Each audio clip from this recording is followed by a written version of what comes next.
A man accidentally dug up a nuclear bomb from the ground. After confirming the device was still intact, he and his son hauled it out of the pit and delivered it to a local arms dealer. The dealer quickly recognized it as an Israeli-made tactical nuclear bomb. He offered the man $400 to buy it, then resold it to terrorists for a staggering $60 million. The terrorists who purchased the bomb immediately hatched a plan, launch a terror attack on U.S. soil, and frame Russia for it, hoping to spark World War III. The next day, the bomb was transported to Ukraine, where 3 terrorists disassembled the warhead, extracted the high-yield explosives inside, and hid them in a vending machine. They then bribed customs officials to ship the vending machine to the United States, where it was placed at the Super Bowl venue. Their target was the U.S. president, who would be attending the opening ceremony. As the game kicked off, the U.S. Secretary of Defense suddenly received an urgent call. CIA agents had uncovered intelligence that a nuclear device had been shipped from Ukraine to the U.S. for a terrorist attack. Horrified, the secretary immediately ordered his bodyguards to escort the president away from the stadium. But just as the presidential motorcade pulled out of the venue, a massive mushroom cloud erupted into the sky. The explosion's shockwave engulfed the entire city in an instant. In the aftermath, U.S. Marine Corps forces were the first to reach the scene and rescue the president.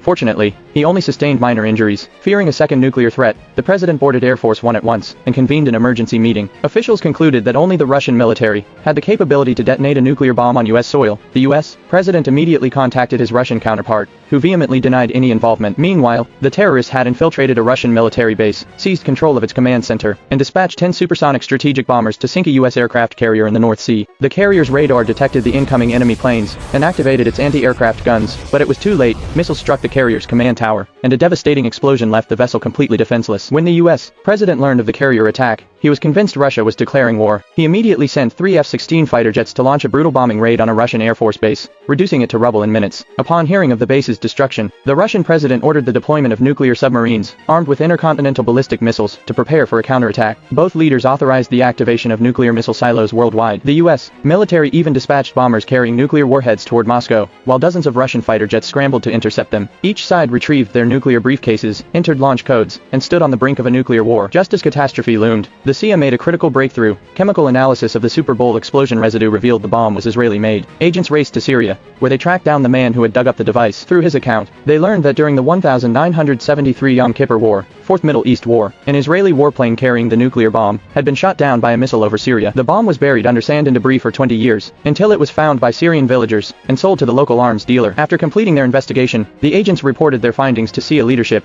who quickly relayed the truth to the U.S. president. At the last possible moment, the president ordered the termination of all nuclear launch protocols and recalled all bombers. Seeing the U.S. back down, Russia immediately deactivated its nuclear weapons launch systems, and a global crisis was narrowly averted.